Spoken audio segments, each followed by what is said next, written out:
warahmatullahi wabarakatuh. Hai semuanya, perkenalkan kami dari kelompok 2. Hari ini agendanya kami mewawancarai salah satu seorang putra. Ya, kalau boleh tahu Pak, perkenalkan diri Pak. Dan begitu kami. Ya.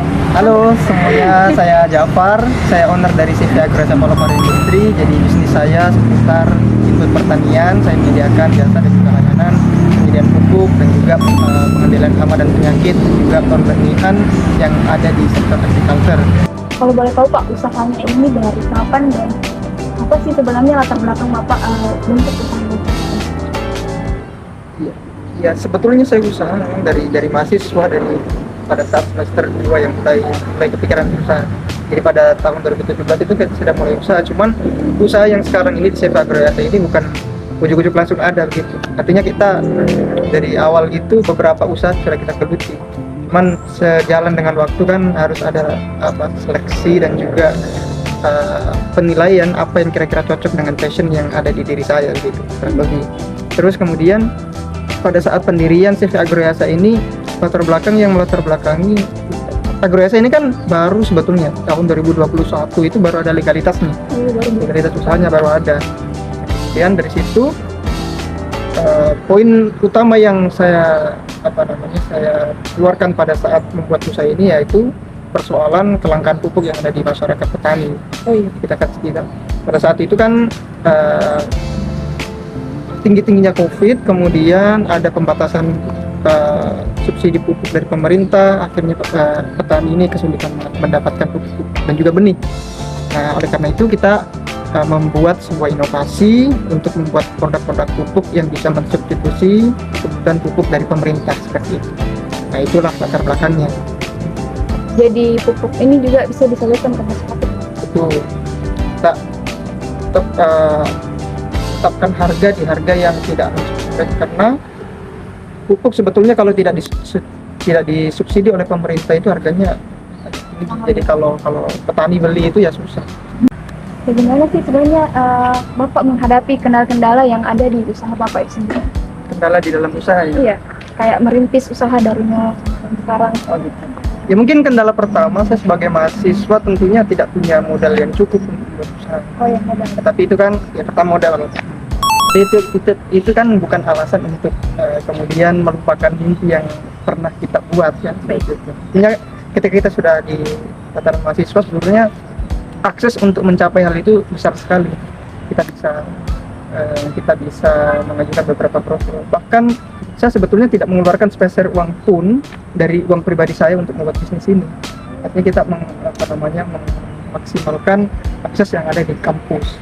Artinya di kampus itu ada program-program wirausaha yang diadakan oleh kemahasiswaan, dan itu mereka sediakan hibah dana gratis yang tidak dikembalikan. Itu hibah, istilahnya hibah itu dikasihkan cuma-cuma untuk mengembangkan bisnis yang sedang dijalankan. Itu awal mulanya saya dulu dari PMB. Kemudian banyak program-program lain ada di kementerian, macam-macam banyak sekali. Dan itu merupakan sebuah momentum sebetulnya, dan kita jadikan itu alasan modal itu tidak ada, itu jadikan alasan, maka harusnya lebih pintar lagi untuk cari sumber-sumber lain dari modal itu. Dan kita mahasiswa masa mau minta dari orang tua kan susah juga kan. Jadi kita memanfaatkan peluang gitu. Ya betul. Terus kendala-kendala lain mungkin ada juga kalau pas menjalankan usaha justru lebih banyak itu. Pada saat menjalankan itu beberapa kali kolaps, mungkin dari 2017 itu saya mendirikan usaha. Waktu itu usaha pertama itu ada budidaya kelinci. Nah, sudah besar lumayan lah istilahnya. Bisa lah untuk hidup di Makassar sebagai orang perantau. Tapi kan selalu ada permasalahan di dalamnya, itu kolaps, kemudian beralih lagi ke usaha ayam, kemudian beralih lagi ke usaha Boleh tahu nih Pak, kalau Bapak nih kan biasa ada bosan ya dalam merintis usaha. Kalau misalnya down nih Pak dalam merintis usahanya, bagaimana sih Bapak apa yang dilakukan supaya semangat itu kembali lagi dalam memulai usaha? Ini motivasi istilahnya. Iya, motivasi. Ketika kita down, apa yang harus kita lakukan? Ya pasti terus ada itu. Jelas kalau memang kita tidak kuat mental dalam berbisnis, tentunya kita akan tinggalkan saja. Motivasi apa yang sebetulnya paling kuat di diri saya itu yang mungkin saya harus sampaikan ke teman-teman. Pertama, motivasi kita untuk berkembang. Istilahnya begini, orang lahir itu tidak pernah minta lahir di kalangan mana, orang tua yang mana, kemudian dari golongan apa yang pernah diminta. Jadi kita boleh dilahirkan miskin, tapi jangan sampai mati dalam keadaan miskin. Kalau lahir miskin bukan salah kita, tapi kalau mati dalam keadaan miskin itu ya salah kita. Tahu nih Pak, dalam usaha Bapak ini sejauh ini sudah berapa karyawan yang Bapak pekerjakan dalam usaha tersebut? Karyawan ya? Iya. Karyawan tetap ada 3, kemudian karyawan lepas ada 2. Jadi karyawan tetap itu yang kita gaji tiap bulan, tapi karyawan lepas itu ya per project gitu kan kita bayar. Kalau boleh tahu nih Pak, ya, kriteria apa saja nih yang harus dimiliki oleh seseorang untuk bekerja di tempatnya Bapak? Pertama ya syarat-syaratnya. Saya tidak terlalu kalau masalah skill bisa sebetulnya dipelajari.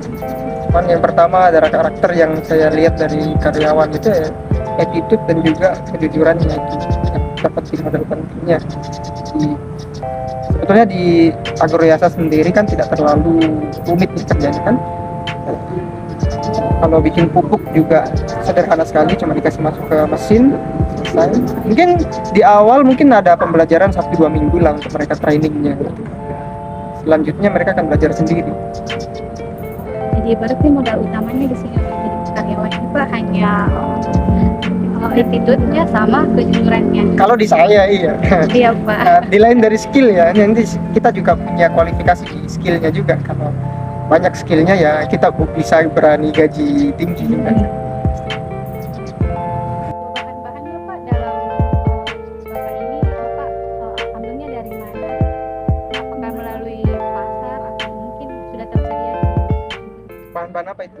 Misalnya bahan produksi bahan baku. Iya.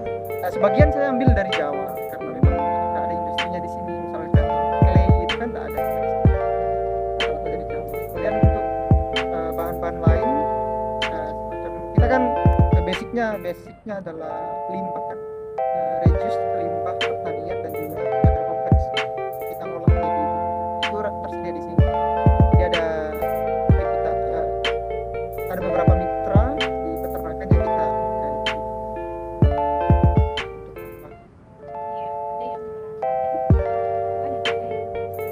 pasarnya sampai mana ya, itu kan bisa lebih luas lagi.